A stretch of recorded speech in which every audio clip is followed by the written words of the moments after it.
الحمد لله رب العالمين والصلاة والسلام على أشرف الأنبياء والمرسلين وعلى آله وصحبه أجمعين. أما بعد، قال الله تعالى: بسم الله الرحمن الرحيم اهدنا الصراط المستقيم صراط الذين أنعمت عليهم غير المغضوب عليهم ولا الضالين آمين. صدق الله المولانا العظيم وصدق رسوله النبي الحبيب الكريم ونحن على ذلك من الشاهدين والشاكرين والحمد لله رب العالمين. ربي صلي وسلم وبارك عليه. প্রিয় কালচক্র 24 ইসলামিক লেকচারের সম্মানিত দর্শকবৃন্দ, দূরে কাছে, দেশ ও দেশের বাইরে যে যেখান থেকে আমাদের সাথে আছেন, সকলের প্রতি আন্তরিক ধন্যবাদ ও মোবারকবাদ। বর্তমান যে ইসলাম নিয়ে যে রাজনীতি, আমাদের এখনকার যে প্রেক্ষাপট, মানুষ যখন ইসলাম নিয়ে আকীদাগত সিদ্ধান্তহীনতায় ভুগবে, আখিরাতের জন্য যে নেক আমলগুলো আমরা করে থাকি, সেই নেক আমলগুলো এর অসাড় হওয়া, অপরিপক্ক হওয়াটা স্বাভাবিক।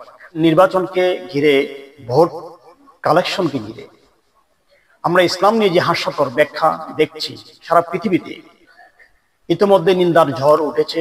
আমাদের ইসলামী আগামী দিনের যারা কোরআনের কিংবা ইসলামী শাসন ব্যবস্থা যারা করবেন, যারা ইসলামের রাজনীতির নেতৃত্ব দিবেন, যারা ইসলামী সমাজের নেতৃত্ব দিবেন, ইতিমধ্যে সারা পৃথিবীতে তারা নিন্দিত এবং সমালোচিত।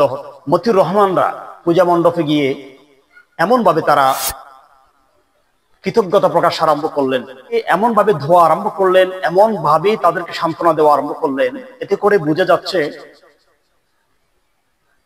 ইতিপূর্বে মনে হয় ইসলাম ও মুসলমানেরা অন্য ধর্মের যে সংস্কৃতি, সেই সংস্কৃতিকে মূল্যায়ন করতে শেখেনি কিংবা জানেনি। বিষয়টি কেমন? আমরা আল্লাহ তাআলার কাছে সহজ এবং সরল পথে প্রার্থনা করি। আমরা নামাজের মধ্যে সহজ সরল পথে প্রার্থনা করে আমরা নামাজের পরে পূজা মণ্ডপে গিয়ে আমরা প্রসাদ খাই। আমরা নামাজের মধ্যে আল্লাহ ইহদিনাস সিরাতাল মুস্তাকিম, আল্লাহ তাআলা তুমি আমাকে চালাও সহজ সরল পথে, আমাকে চালাও নেয়ামত ওয়ালাদের পথে, আমাকে চালাও সলেহিনদের পথে, নবীন, সিদ্দিকিন, শুহাদা, সলেহিন। এই চার স্তরের লোকরাই হচ্ছে নেয়ামত ওয়ালা। এই চার স্তরের মানুষদের জীবন আদর্শ যে পথে, সেটি হচ্ছে সহজ সরল পথ। সেই সহজ সরল পথ আর আমাদের বর্তমান যে পথ, এই পথ সমান নয়। আমাদের পথটা হচ্ছে গরল। আমরা মানুষদেরকে এত বেশি আমরা মানুষদের মন জয় করার জন্য শিরক এবং বিদআতের মধ্যে নিজেরাই আমরা হাবুডুবু খাচ্ছি। এটি সহজ সরল পথ নয়। কাজে আল্লাহ তাআলার কাছে আমরা যে সহজ সরল পথ কামনা করি, সেই সহজ এবং সরল পথে যদি আমরা থাকতে চাই, আমরা ইসলামের অপব্যাখ্যা নিয়ে বাড়াবাড়ি করা থেকে আমাদেরকে নিরাপদ থাকতে হবে, দূরত্ব বজায় রাখতে হবে। যারা আগামী দিনের কোরআন, যারা ইসলামের বিধিবিধান বাস্তবায়ন করবে, এই সমস্ত অপদার্থদেরকে যদি ছাঁটাই করা না হয়, জামাতের রাজনীতির যে পরিস্থিতি বর্তমানে, যে ইমেজ 5ই আগস্টের পর থেকে এ পর্যন্ত জামাত অর্জন করেছিল, সেটি ভরাডুবি হয়েছে। মানুষটা এমন ধারণাটাই বর্তমানে পোষণ করছে যে ক্ষমতার জন্য যে কোনো ধরনের সিদ্ধান্ত, যে কোনো ধরনের নোংরামি, যে কোনো ধরনের ইসলাম পরিপন্থী চরিত্র আদর্শ জামাত বহন করতে পারে। এটি মানুষের মধ্যে এই আস্থাটি এসে গেছে অলরেডি। এর কারণ হচ্ছে আমিরে জামাত যখন ওদেরকে নিয়ে কোনো বক্তব্য দেয়নি, পূজা মণ্ডপ নিরাপত্তার কথা বলে যখন যারা ইসলামী দল করে নিরাপত্তার কথা বলে যখন তারা পূজায় অংশগ্রহণ করলেন, উদযাপন কমিটি তাদেরকে মেহমান হিসেবে গ্রহণ করলেন। তাহলে আপনি গিয়েছেন পূজা মণ্ডপে নিরাপত্তার জন্য, কিন্তু আপনাকে তারা মেহমান হিসেবে সম্মান করেছে। এই মেহমানদারি গ্রহণ করা আপনার জন্য উচিত হয়নি পূজা মণ্ডপে গিয়ে তাদের প্রসাদ নেওয়া কিংবা তাদের কোনো নাস্তা গ্রহণ করা। এটি ইসলামের কোনো বিধানে সেটি জায়েজ নেই। আপনি প্রতিমার ডান পাশে বাম পাশে এভাবে আপনারা সাজিয়ে বসে থাকা, এটা কোনোভাবে উচিত হয়নি। আপনাদের মুখের উপর গিয়ে তারা নৃত্য করছে, বাদ্যযন্ত্র বাজাচ্ছে, এটা ইসলামিক কোন বিধানে? যদি ইসলামিক শাসন ব্যবস্থা কায়েমের নামে ভোট পাওয়ার লোভে যদি এতটা নিচে নামা লাগে, ওই ইসলাম, ওই ইসলামী দেশ, ওই ইসলামী শাসন আমরা চাই না। কি আমার কথা নয়, কোটি কোটি ধর্মপ্রাণ মুসলমানের কথা। দেখুন, মানুষ কোরআনের প্রতি, বাংলাদেশের মানুষ কোরআনের প্রতি, তাফসির কোরআনের মাহফিলের প্রতি, ইসলামের প্রতি মানুষ অত্যন্ত দুর্বল। আল্লামা সাঈদীর প্রতি দলমত নির্বিশেষে মানুষ দুর্বল ছিলেন। কোরআনের কারণে মানুষ দুর্বল। কিন্তু বিষয়টি এমন নয় যে মাহফিলে যারা যাচ্ছে, তাফসিরকে যারা মহাব্বত করছে, তাদেরকে আমি যা ইচ্ছে তাই বুঝাইতে পারবো, যা ইচ্ছে তা করতে পারবো, বিষয়টি কিন্তু এমন নয়। আপনারা দেখেছেন ইতিমধ্যে সারা পৃথিবীতে নিন্দার ঝড়, ধর্মীয় রাজনীতি করছে। এই মানুষগুলো পূজা মণ্ডপে গিয়ে তাদের পূজার সকল কার্যক্রমকে গ্রহণ করছে। এক বর্বর মূর্খ বলছে, বহুদিন পরে আপনারা আমাকে দাওয়াত দিয়েছেন, আলহামদুলিল্লাহ। চিন্তা করতে পারেন, কোন হারাম কাজ, ইসলাম পরিপন্থী কাজ, আল্লাহ নবী পছন্দ করেন এমন কোন কাজ যদি কোনো ব্যক্তি বিসমিল্লাহ সহকারে পড়ে, এটা কুফরি। নিচু হতে পারে ক্ষমতার জন্য, কতটা নিম্নমানের চরিত্র তারা প্রদর্শন করতে পারে ভোটের জন্য, চিন্তা করতে পারে। এই পরিস্থিতি থেকে উত্তরণের জন্য স্পষ্ট বক্তব্য আমিরে জামাতকে দিতে হবে। বাংলাদেশের খেলাফতে মজলিস সহ, হেফাজতে ইসলাম সহ,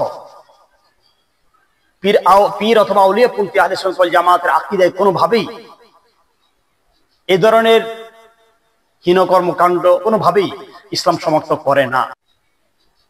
অন্য ৮-১০টি রাজনৈতিক দলের মতো যদি আপনি কর্মকাণ্ড করেন, সেখানে আমাদের কোনো ভাবার বিষয় আসবে না। কিন্তু যখন আপনি বৈধ করতে যাবেন, তখন আমরাও কিন্তু প্রশ্নবিদ্ধ। আজকে আপনারা যেভাবে পূজাকে গ্রহণ করেছেন, আপনারা প্রমাণ করছেন যে আপনারা ধর্ম নিরপেক্ষ, আপনারা যে কোনো ধর্মের প্রতি সহানুভূতি প্রদর্শন করেন। তাহলে হাজার হাজার বছর ধরে কি ইসলাম অন্য ধর্মের মানুষদের অধিকার হরণ করেছে? অন্য ধর্ম অবলম্বীদের ধর্মীয় উৎসবকে কি ইসলাম কি ছোট করেছে? মুসলিমরা কি তাদেরকে মূল্যায়ন কি কখনো করেনি? বরঞ্চ আমাদের দেশে আমাদের বুকে থেকে তারা এমন ভাবে ধর্ম করছে যেন মায়ের কোলে শিশু আছে। তাহলে তার ধর্মের মধ্যে গিয়ে, তার দুর্গার পাশে গিয়ে আমাকে বসতে হবে কেন? সেখানে আমাকে নিত্য গান উপভোগ করতে হবে কেন? তাদের প্রসাদ মেহমানদের আমাকে খেতে হবে কেন? বুঝতে বাকি আমাদের রয়নি যে ইসলাম এবং বর্তমানে ইসলামের রাজনীতি দুটি ভিন্ন। বর্তমানে ইসলামের রাজনীতি হচ্ছে একমাত্র ক্ষমতার জন্য, দুনিয়া কামাইয়ের জন্য। কিন্তু প্রকৃত ইসলাম সুবহানাহু ওয়া তাআলা যেখানে বলেছেন বিসমিল্লাহির রহমানির রহিম, ইন্নাদ-দীন ইনদাল্লাহিল ইসলাম, আপনার আমার পছন্দ হোক কিংবা না হোক, আমার আপনার স্বার্থ রক্ষা হোক কিংবা স্বার্থ নষ্ট হোক, প্রকৃতপক্ষে ইসলাম যেটি, সেটি যদি আমরা মেনে নিই, দুনিয়াবি স্বার্থ আমাদের হাসিল হতেও পারে, না হতে পারে। আমার কথা কারো ভালো লাগতেও পারে, নাও লাগতে পারে। আমার দলের মধ্যে লোক বেশিও হতে পারে, কম হতে পারে। আমাকে সমাজ গ্রহণ করতেও পারে কিংবা বয়কট করতে পারে। আমি আল্লাহ এবং আল্লাহর রাসূলের মন জয় করতে গিয়ে পৃথিবীবাসীর কাছে প্রিয় হতে পারি, অপ্রিয় হতে পারি। এটি হচ্ছে ইসলাম। নৃত্যকে যে ধর্মমন্ত্রী উপভোগ করে, যেই ধর্মমন্ত্রী নৃত্যকে নীরবেই উপভোগ করে, কোন ধরনের বিদ্বেষ পোষণ করি না, এটি বুঝার জন্য তার মণ্ডপে যেতে হবে, বিষয়টি এমন নয়। অপব্যাখ্যা থেকে বের হয়ে আসুন। আমরাও বুঝে গিয়েছি যে প্রকৃত ইসলাম এবং ইসলামের শাসন ব্যবস্থা আপনাদের কারো মাধ্যমে কখনো বাস্তবায়ন হবে না। প্রকৃত ইসলাম হৃদয়ে এবং জায়নামাজ পর্যন্ত সম্ভবত সীমাবদ্ধ থাকবে। প্রিয় বন্ধুগণ, আসুন আখিরাতের কথা বলে, অথবা যারা আখিরাতের কথা বলে, জান্নাতের কথা বলে, মুক্তির কথা বলে, যারা আমাদের কাছে নির্বাচনী ভোটের বিষয় তুলে ধরবে, আমরা তাদেরকে চরম ঘৃণা করে প্রত্যাখ্যান করব। ইসলাম খেলাফ চরিত্র আদর্শ দেখাচ্ছে, আমাদেরকে সোনালী দিনের সোনালী যুগের গল্প তারা শোনাচ্ছে। আমাদের জাতীয় মসজিদের খতিব, ওনার বিবৃতি কোথায়? পরে ইসলামের ব্যাখ্যা কি? জাতীয় খতিবের কি ভূমিকা থাকার কথা ছিল না? বন্ধুগণ, ইসলামের রাজনীতি নিয়ে আমরা আর ভালো কিছু আশা করতে পারি না। ভালো থাকবেন। আখিরাতের জন্য, পরকাল আর মুক্তির জন্য নেক আমল আপনি যাই করেন না কেন, সম্পূর্ণ আপনার নিয়ত এবং আপনার আদর্শের উপর ফলাফল আপনার নিয়তের উপর আসবে, আপনার কর্মের উপর আসবে। আল্লাহ তাআলা আমাদের প্রত্যেককে ফিতনা মুক্ত জীবন কবুল করুন। ভালো থাকবেন, সুস্থ থাকবেন। আল্লাহ হাফেজ। আসসালামু আলাইকুম ওয়া রাহমাতুল্লাহ।